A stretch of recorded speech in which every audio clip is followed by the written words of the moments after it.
Those few minutes of meditation have such healing qualities, and yet we so rarely take a time out throughout our day to do exactly that.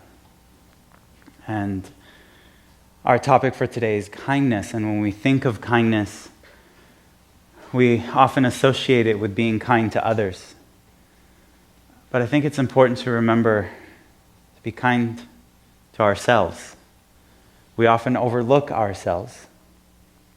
And in the earlier service, I mentioned how when someone comes over for dinner, if you invited friends over for dinner or whatnot, you would normally set the table real nice. You would clean up your house first, right? And you would set the table. You might even light some candles. Might even go as far as have some background music playing. But when you're home alone, you're just eating, hovering over the kitchen sink, or with the refrigerator door open, right? Yeah? Okay, so I'm not the only one. Okay.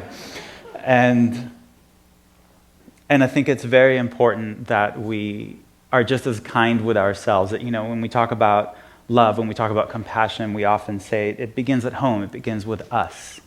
And yet we so rarely take a time out for ourselves. And that's what I think, and it's not selfish. When the Buddha was asked, how can you be taking a nap when so many people need your help? And he said, well, I can't help anyone if I don't get my nap. And the airlines tell you, in case of an emergency, to put the oxygen mask on yourself before you put it on your children. Or if you've flown Southwest Airlines, and they tell you if you have 2 kids, pick your favorite now. So when we think about kindness, there's a concept of unconditional kindness, to give without expecting anything in return, not even a thank you. That is unconditional kindness. Everything else is pure ego.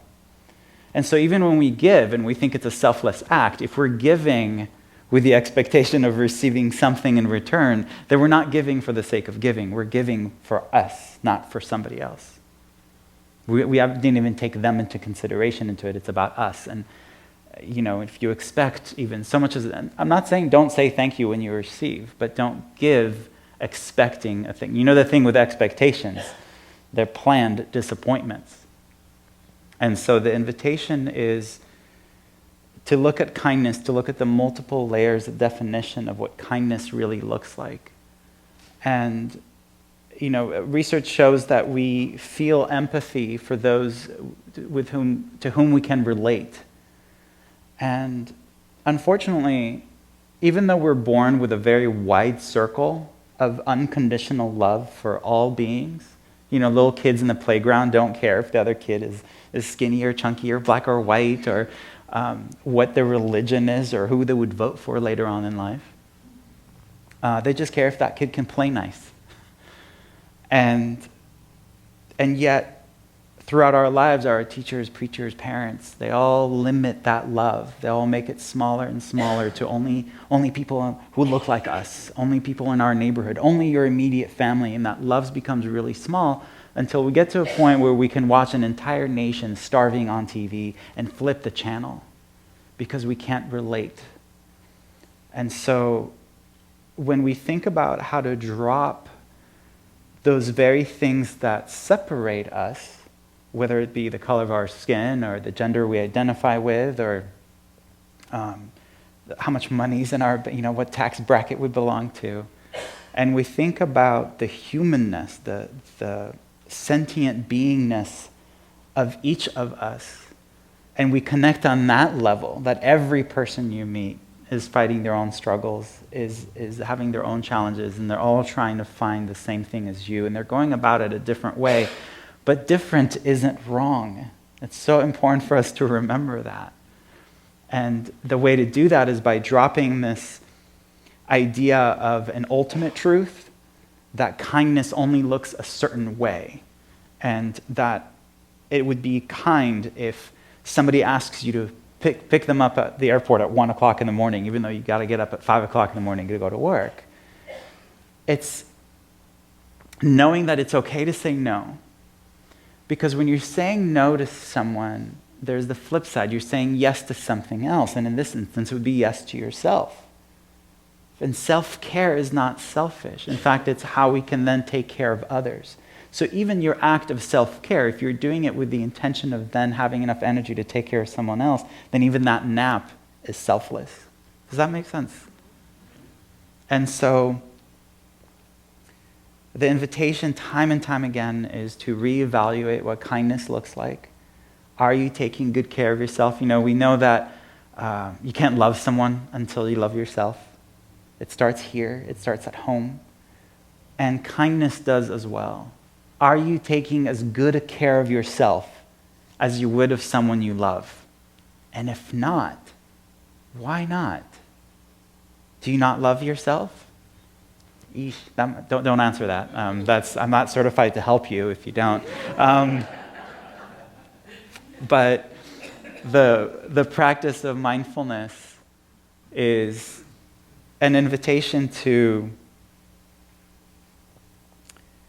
look within.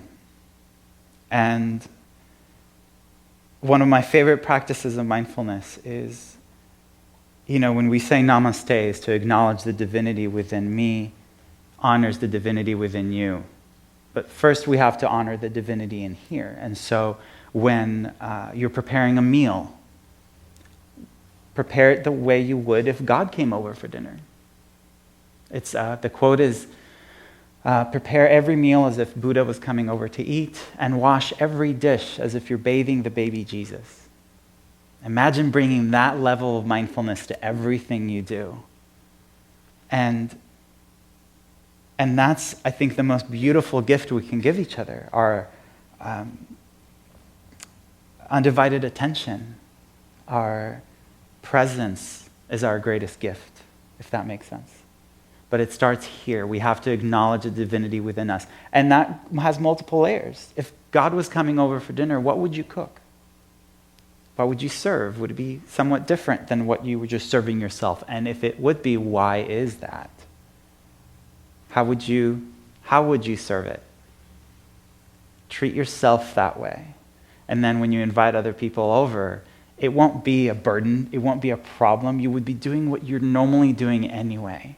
You would just be sharing your presence with them, which is why they're coming over in the first place. But it starts here. We have to honor the divinity within us. We are just as precious and wonderful as anybody else out there. But we have to acknowledge that. So give. Continue to give without expecting anything in return, not even a thank you. Because that is unconditional kindness. Everything else is ego. Does that make sense? That's the invitation for all of us. When I went on the book tour across the country, a really good friend of mine sent me off with this note to keep with me. And you all know I'm a minimalist, so I don't keep a lot of things, but I kept this because it doesn't take up a lot of room.